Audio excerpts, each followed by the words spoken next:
Excusez-moi, j'ai été interrompue. Donc, je disais que vous ne pouvez pas prospérer dans un pays à un certain niveau sans bénéficier des aides, sans bénéficier de l'accompagnement de l'État. Tout le monde, tous les hommes d'affaires, à partir d'un certain niveau, bénéficient des aides de l'État.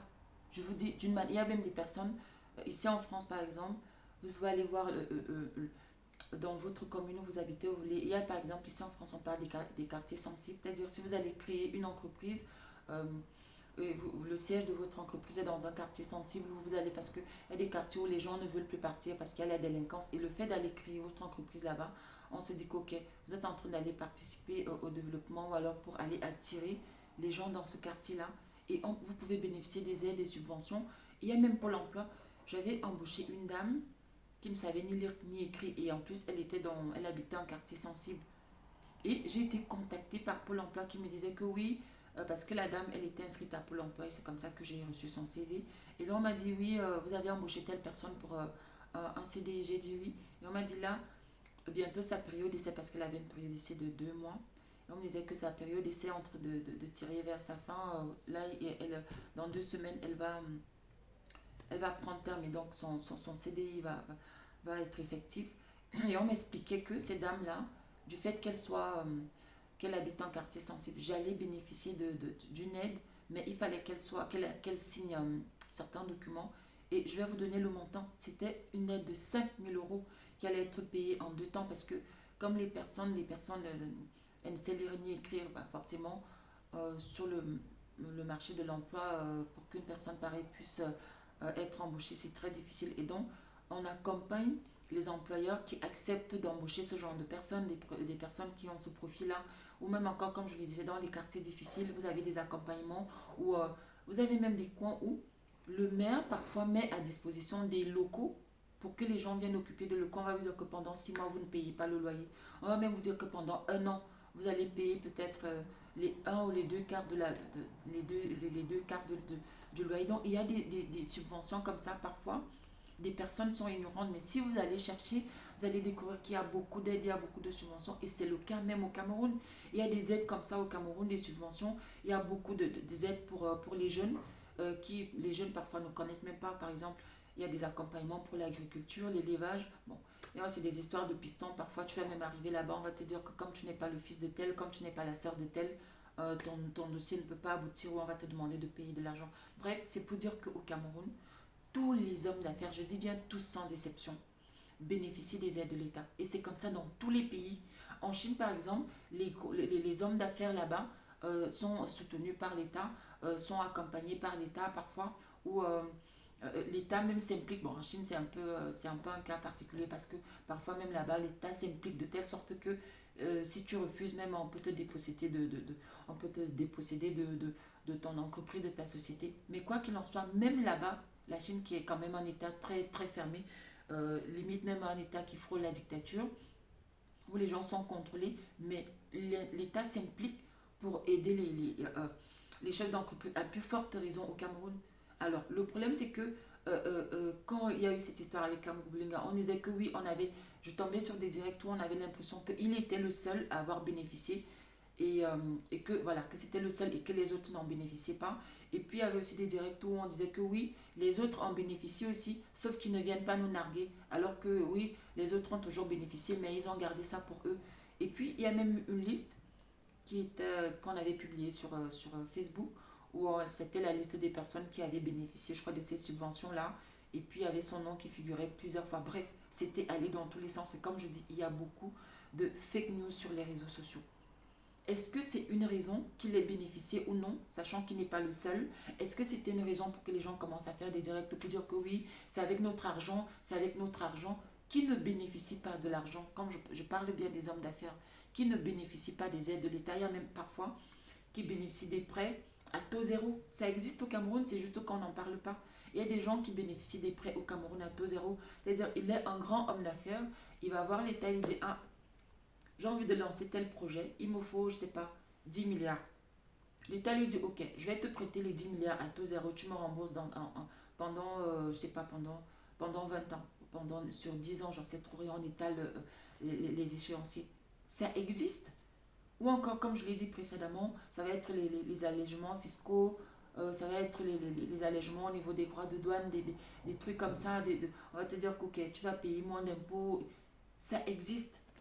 Mais c'est que voilà, c'est pas toujours sûr, c'est mal géré parce que voilà, il y a beaucoup de corruption dans ces histoires-là. Est-ce que c'est une raison pour qu'on se retrouve dans une histoire où oui, comme c'est une personne de ma tribu, il faut aussi qu'on fasse tomber l'autre, même si, supposons que cette dame-là, que cette Karine Mongoui soit innocente. Ceux qui sont en train de faire les directs là pour dire que oui, il faut absolument qu'elle tombe, comme c'est une femme d'affaires Bamileke, comme on a fait tomber une femme d'affaires Bamileke, il faut aussi qu'on fasse tomber, non, comme on a fait tomber un homme d'affaires Ekan, il faut aussi qu'on fasse tomber euh, une femme d'affaires Bamileke. Imaginez que vous soyez en train de faire ça et qu'il s'avère que cette femme-là est innocente, qu'elle n'est même pas mêlée à cette histoire. Ou alors inversement, ce qui est en train de dire que oui, Amogo Belinga est coupable, est coupable. On a tellement monté des scénarios, tout comme ce qu'on est en train de faire avec la dame. Il y a des personnes qui sont en train de faire des directs aujourd'hui pour parler de Karim Mongwe comme si elles étaient là quand l'accident s'est produit. Où est-ce que nous sommes en train d'aller avec ce genre de comportement, avec ce genre de mentalité? Quel Cameroun nous voulons bâtir? Quelle Afrique nous voulons bâtir avec de telles mentalités? Est-ce qu'il nous arrive parfois de penser à nos enfants? Ou alors on le fait parce que comme aujourd'hui les vues sont monétisées, n'importe qui prend sa caméra et commence à dire n'importe quoi sur n'importe qui, et sachant que comme sa page est monétisée, il va avoir des vues, il va avoir des likes et que, je sais pas, un petit pécule va tomber. On est en train d'aller où? Est-ce qu'à cause des vues, à cause des likes, on doit saboter tout le monde, on doit nuire les efforts des uns et des autres? Que ce soit les efforts d'Amogo Belinga, que ce soit les efforts de Karim Mongwe. Nous sommes en train d'aller où avec ça? On va construire quel Cameroun avec de tels agissements, avec de telles mentalités, déjà avec tous les problèmes que nous avons. Si nous nous mettons encore aujourd'hui euh, euh, si nous nous mettons encore à alimenter le tribalisme, c'est pour aller où? Je vais chuter en disant que le feu, les balles, je sais pas, les gourdins, les machettes, les couteaux, tout ce que vous voulez, quand ça éclate. J'étais tombée sur la vidéo d'un Ivoirien qui était en train de sensibiliser justement les Camerounais qui leur disait ça. Que tout ce que je viens de citer là n'a pas d'amis, n'a pas de frères, n'a pas de copains. C'est-à-dire quand une balle doit t'atteindre, elle ne cherche pas à savoir si tu es une femme, si tu es un homme, si tu es vieux, si tu es jeune, si tu es riche, si tu es pauvre, si tu es chrétien, si tu es athée. Elle te touche. Quand une lame de je sais pas trop de quoi doit te toucher, elle ne cherche pas à savoir ton appartenance. Elle te touche, elle te fait mal. Un gourdin, peu importe je sais pas, les pierres, les cailloux, tout ce que on utilise en temps de crise, en temps de guerre civile, ne connaît pas d'amis, ne connaît pas de copains. On sait toujours quand ça commence, mais on ne sait pas quand ça finit. Voilà qu'on est en train de perdre des milliers de personnes au nozo. Quand ça avait commencé, on avait pris ça pour de la blague. Mais aujourd'hui, on ne sait plus comment arrêter ça. Donc, vous qui êtes en train d'alimenter le tribalisme au Cameroun, par vos propos, par vos publications, par vos lives, par vos vidéos, sachez que quand ça va éclater, le Cameroun nous appartient tous et que nous allons tous souffrir d'une manière ou d'une autre. Pardon, et que nous allons aussi tous devoir reconstruire le Cameroun tous ensemble. Si nous ne serons plus là, ça sera nos enfants ou alors ça sera nos petits-enfants. Mais personne ne va échapper à ce que nous sommes en train de... Moi, aujourd'hui, en tout cas, je le dénonce parce que j'ai la possibilité de faire des vidéos. Mais je le dénonçais déjà dans les commentaires, je le dénonçais déjà quand il m'arrivait Tellement ça me faisait mal que je ne voulais même plus, je ne voulais plus le faire. Et aujourd'hui, le fait que je fasse déjà des vidéos, je ne peux plus me permettre de commenter n'importe comment parce que on va peut-être penser que j'alimente quoi que ce soit. Je préfère faire une vidéo comme ça pour dénoncer ça tout simplement parce que si je vais commenter sur un direct où on est en train de soutenir Karim Mongwe, on va dire que je soutiens les Bamileke. Et si je vais sur un direct où on est en train de dire que oui, euh, non, il faut qu'on fasse absolument faire tomber Karim Mongwe comme on a fait tomber Amogo Belinga. On va aussi me dire que je suis en train de supporter ceux qui veulent faire tomber Karim Mongwe. Donc je préfère ne pas faire de commentaires et venir faire une vidéo où j'ai la possibilité de dire ce que je pense de ce qui est en train de se passer. Chers Camerounais, chers concitoyens, chers compatriotes, je ne sais pas, chers frères, chères sœurs, arrêtons de jouer avec le feu parce que il finira par nous brûler tous. Qui finira par nous brûler tous. Notre pays a déjà assez de problèmes entre la criminalité, les problèmes d'eau courante, d'eau potable, d'électrification, de faim, de chômage. Les jeunes sont complètement perdus. Je ne parle même pas de la corruption, des problèmes.